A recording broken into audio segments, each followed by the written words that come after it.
I was just so inspired that I had to join. She's great. In 2006, Lori founded Global Classrooms for Peace.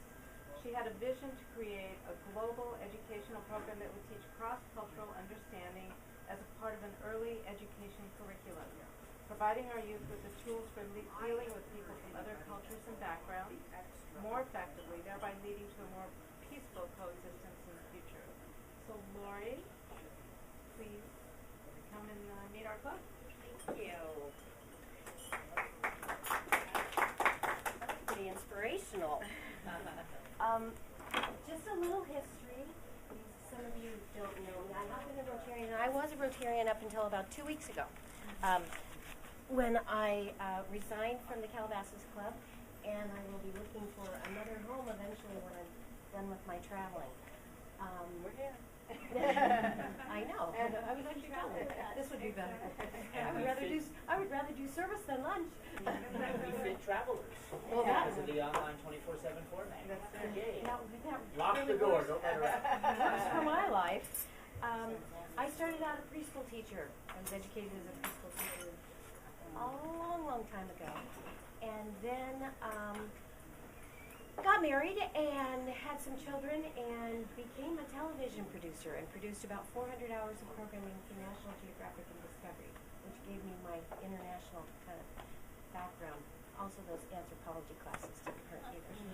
And as I was doing these projects around the world, in each place that we were filming in, I always felt like we wanted to leave something behind. We just don't want to go in there, film, and then, here the crew came and they left.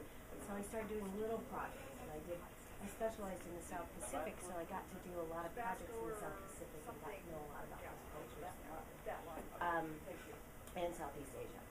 But while I was there, I noticed that there were like all these projects going on, but there was nothing that kind of linked them together. And I came back and I was speaking at a UN meeting in the Netherlands, and just from being a producer for National Geographic. And this guy came up to me and he said, "Why aren't you a Rotarian?" And I said, "Well, I don't know what are those the guys that run around with funny hats?" And he said, "No." And so he kind of told me a little bit about Rotary, and so then I started noticing in all these different countries that I go to, there's this little wheel everywhere. And so I started connecting the dots. And at that conference, I learned that 16% of Americans actually have passports, and only 4% of them have ever been used. So I thought, well, maybe I should go back to educating people, because it's hard for us to understand the rest of the world if we've never met anybody else, never gone to anybody else's place and saw how they live. So I created a program called Global Classrooms for Peace, which basically I take teachers from the United States and I take them to co-teach in another country. And so I've been doing that since 2006.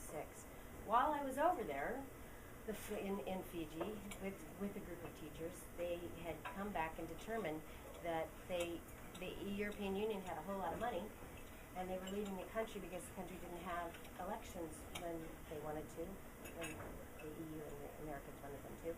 So they were going to leave the country, but they couldn't leave the country with all this money that they had, that they were supposed to use for aid. So they came to me and they said, "Will you help us build some schools and some computer labs?" Well, I hadn't really built any schools, but I'll try anything once. But they couldn't give Global Classrooms the money because I'm an American, hence the Rotary clubs. So I then met with several Rotary clubs in Fiji, and the money was allocated to them for Global Classrooms for Peace. So since that time, we have refurbished 65 schools and built 35 kindergartens from the ground up. Of course, we ran out of money, but we did use it all. And we built 8 computer labs and put in 500 computers in those labs, trained another 400 kindergarten teachers, and then trained a group of other teachers that would actually teach in these computer labs. So, which brought me to the next thing I needed to do. They came to me again and said, our government went to a meeting and found out that kindergarten and preschool is really important and really helps with the success of life later on. So they came back and said that everybody has to go to kindergarten before they go to first grade. Well, that was lovely, but they didn't have any kindergartens and they didn't have any kindergarten teachers. So I started bringing over kindergarten teachers and people from early childhood development to teach teachers, because what happens is in the village, the women are the ones that actually have they call it, you know, the women's club daycare, but it's the kindergarten. So we started training all these women in these little villages all over, and we got them emergency credentials so that then the children could go to school. Well, in my journey of building schools and kindergartens, there was not one that was built that didn't actually have a water issue. Either the children were too sick to come, or and the mothers wouldn't let them come due to embarrassment, or they were going to fetch water from, you know, a long distance to get there. It completely inhibited the entire village and affected how they worked. So while I was teaching a kindergarten workshop for these kindergarten teachers in Tavyuni, which is one of the farthest islands out in the Fijian Islands, I was staying at a Rotarian's house. And the Rotarians, that group of Rotarians, had a group of engineers there that were doing water projects. And so they brought this to my attention, that that the Fijian government had a new fund whereby the village could apply to the government to fund 90% of their village's clean water and sanitation. If the village could fund the other 10% either through labor or through funds. And all these poor villagers had to do was fill out this form called the Rural Water and Sanitation document. I forget exactly what it was called. Well, only an engineer filled out this form. It was quite specific. You test the water this way, and so I just thought that was the most bizarre thing I'd ever heard. And you know, another thing, here's this big pot of money that the government has allocated for this that's definitely somehow going to be filtered away, unless those villagers can fill out these forms. So I said to the Rotarians, why don't you go ask a group of engineers, and go to the university and ask them. Well, that's a great idea, but if you ever come up with a good idea, it's yours. It becomes you. And this is how we're here today. I'm going to show you a little bit about what we call the Safe Water Project. It is a partnership with the University of Southern California.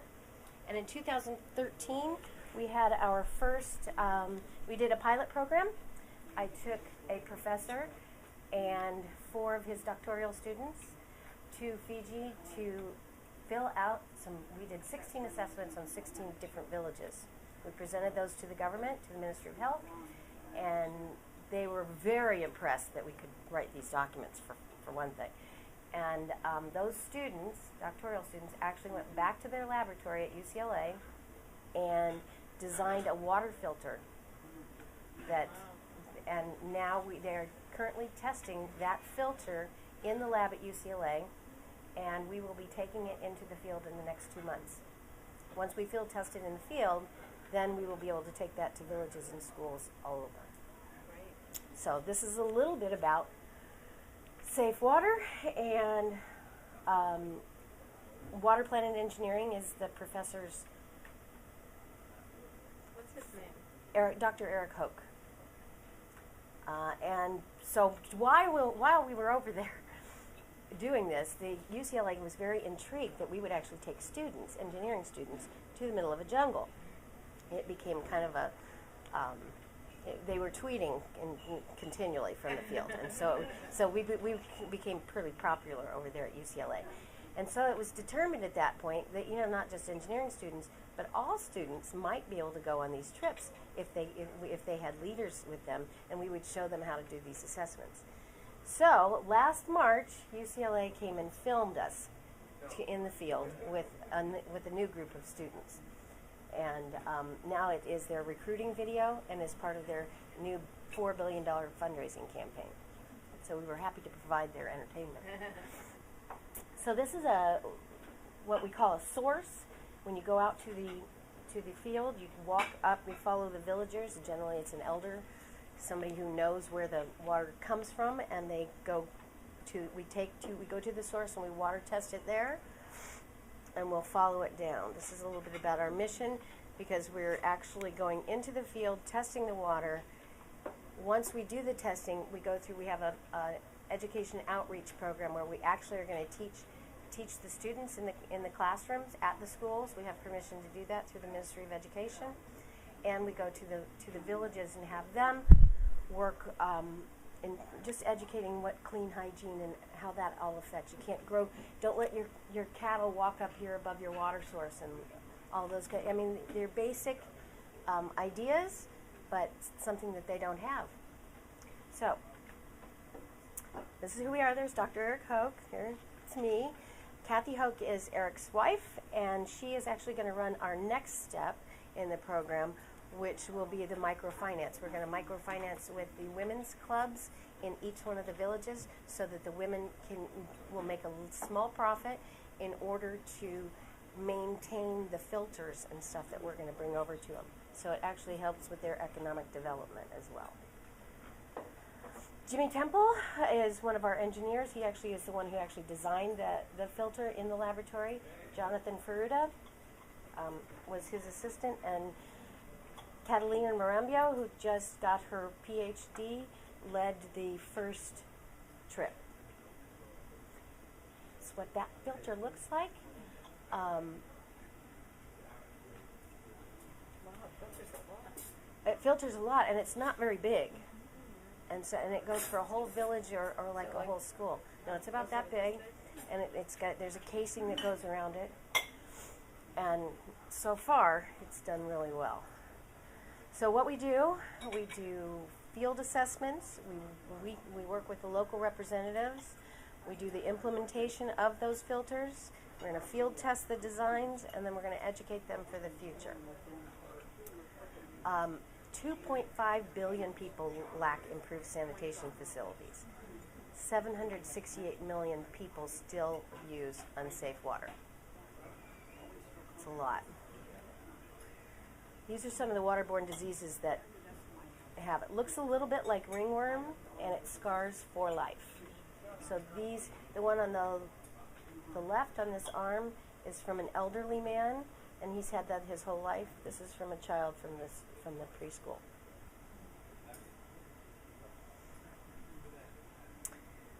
Okay. We locate the water source. We assess how their transportation of it gets, and you should see how they make pipes. Some are made from bamboo, some are PVC piping. You know, it's an assortment. Sometimes it's both. So we assess the whole thing. Where the water table is, a lot of the villages too.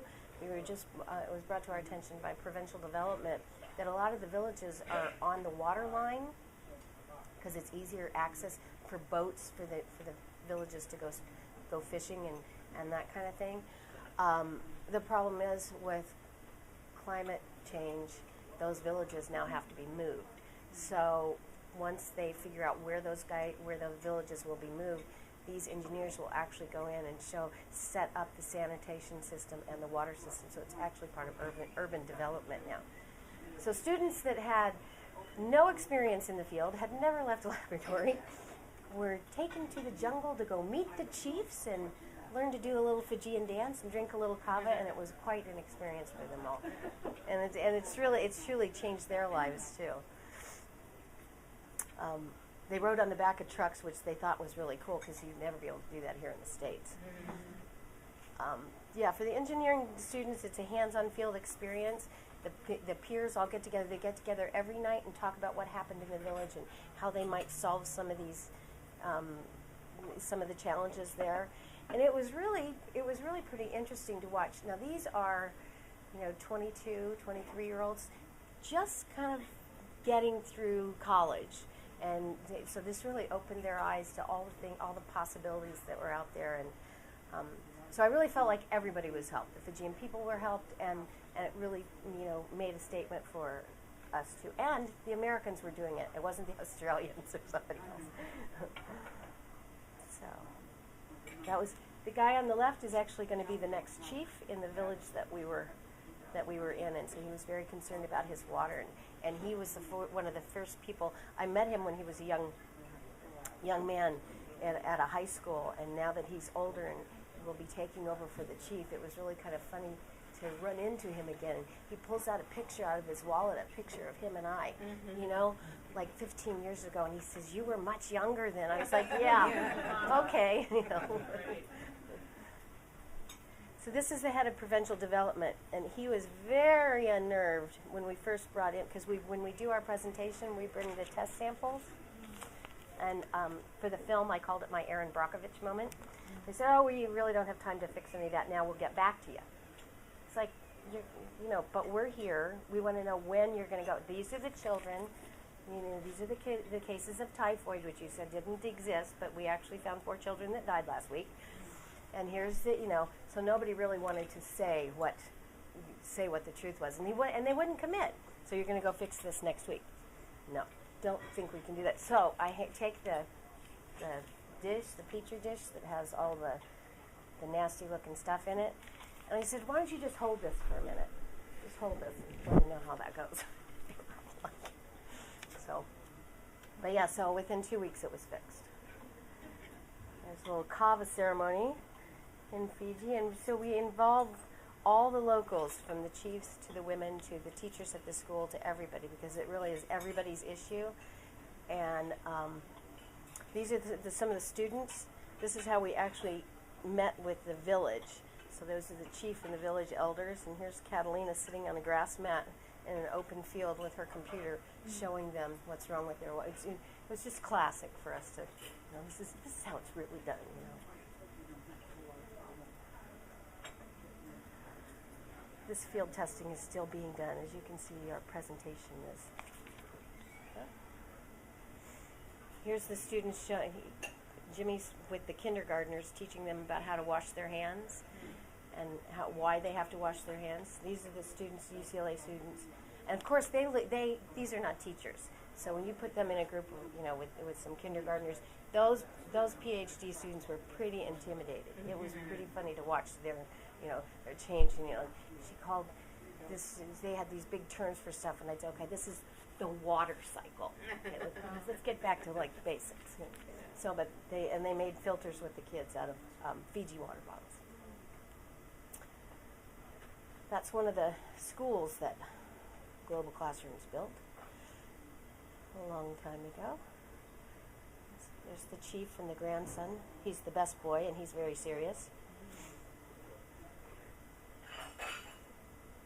These are the villages. These villages are not in the main. Fiji is an island nation of 300 islands. There's about 150 of them are actually occupied. Of those, we of course went to the farthest possible location. So this shows some of the mapping that we do. This village has 2 sources. We Google map it and take pictures of it from there, and we draw a line as to how the water comes down. We put where the tanks are. It's going to be tested at the source and at the tanks, and then inside the village we show where there's taps at each village, where there's ponds, and where the sanitation is. So we can show them where they can grow their stuff and where not to grow stuff. This just gives some of our basic information on Dromini Nuku village. And again, you can see our mapping, which really impressed the government, which I thought was really funny. I thought it's a Google map, but you know. This is Nawini village.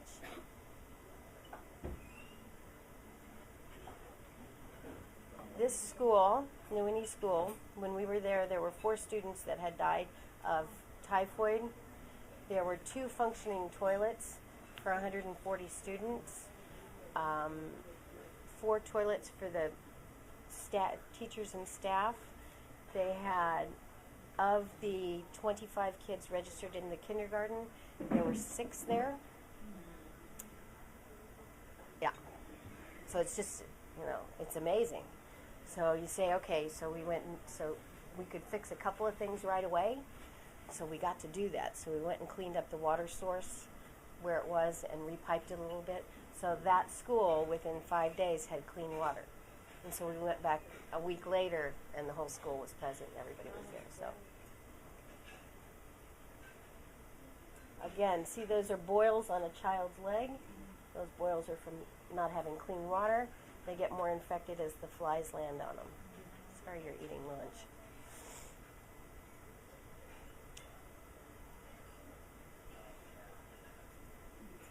They're very, very nice people. They're just like you and I. And that's it. I'm proud of what we've accomplished, and certainly Rotary has been there to help with the building of the schools and stuff. And Rotarians all around the world, I've always been really intrigued with how generous they are. And in different countries, they seem to be a lot more, they do a lot less having lunch and a lot more doing things, because I think it's right there in their backyard. So the Fijian Rotary clubs are, the people are dying in front of them, so they see, so they see it. And so it was really nice to be able to work with them. And a lot of them are Australians, and so they get a lot of Australian help. So when the Americans actually got to come in and do something, it was really quite fun. That's really nice, yeah. Really nice. Any other questions for Lori? Because we have a couple minutes. How did you say you got involved with Fiji in the beginning? I mean, I filmed several shows over there. And Fiji is, for the South Pacific, Fiji is Suva Fiji is the headquarters of the UN, of the UN, UNESCO, and a lot of those organizations, EU and all that, is their headquarters for New Guinea and the Solomon Islands and Vanuatu and all those small Pacific nations there. Fiji's kind of the seat.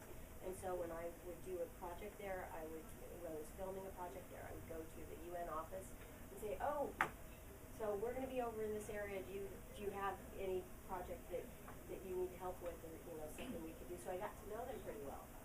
And so when I came to them and said, I'm going to retire, actually, they said, well, you can't retire. Why don't you just create a project? Yeah. So I did, but I never knew how much full-time work it was going to be. It's certainly not a retirement. No. Describe for everybody what you go through when you get there to get to the destination. Oh yeah, it's not, you just don't get on a plane and go. You get, first of all, in order to go into a village in Fiji, you actually have to ask permission through an official ceremony called the Sevu Sevu, that you have to ask permission from the chief in order to enter the village. And it's still quite tribal there. So several years ago, I received a tambua, which is a whale's tooth, as a granting me an official Fijian so that I could go into a village without having to ask permission, which has been very handy to carry that sperm whale's tooth there. Fijian Rotary pin. Yes, that Gets you Rotary in pin. anywhere. You can go anywhere. But when you get to Fiji, specifically if you're going up to like Drummondiniku or Niueni up there on the Vanua Levu, you would fly into Nandi, Fiji, and then you would take another small plane out to, like an 8-seat plane out to Savu Savu, and from Savu Savu you would take a seaplane out to the next stop. So, which is on the other side of Vanua Levu. So it's never an easy task to get from one place to another, or to get computers from one place All to this another. stuff with you, right? Yeah, and this last time we had like a film crew and like film equipment, and it was just like doing Survivor again. 100 years ago. But we so it's the weight in the small planes, the size of the bags, the configuration. So when I asked the engineers, so the filters, when the filters are ready, just exactly what's that going to look like? It's not fitting in my bag, right? So I'm going to need to know specifics. Yeah. Because it's like a puzzle when you're stuffing a plane, or you could take, we needed to get a vehicle. You can't exactly rent a 4-wheel drive in Savu Savu, so you basically rent a 4-wheel drive in Suva, drive it on board a charter that's got buses and crops and pigs and goats and everything else on it, and you spend 17 hours on a boat, and then you drive it off on the other side. are, you know, it's a good thing that I had done this before. Yes, yes. Next time you complain about traffic on the 405. Right, exactly. I think it's just amazing, well, what you do anyway, I heard a little bit about it before, but I think it's really amazing that the UCLA students are, so you're like helping people on both ends. You're helping the UCLA students get more integrated into what is needed. When I first came, when this Safe Water project came about, I said, you know, Global Classrooms takes teachers from the U.S. to developing nations. We don't really, you know, I hadn't really taken, you know, PhD students before. And I said, I don't know. I said, it's not part of my mission. But, you know, in essence, it really is part of Global Classroom's mission is to extend that hand of friendship and create that cultural diversity and that acceptance. And it's truly changed the lives of these engineering students. They've all come back, got involved in things. When can we go back? Usually they're all working double overtime in these labs to design this equipment. And you know, and I've designed the education program that they've got a lot of input in there. And they're, you know, it's amazing. And I'd like to extend that too, eventually into the finance department at UCLA so that they can run the microfinancing program. The education department can really send teachers. It really has legs. Can't wait to hear about that one. Yeah. So, In Laura, my youth. I want you to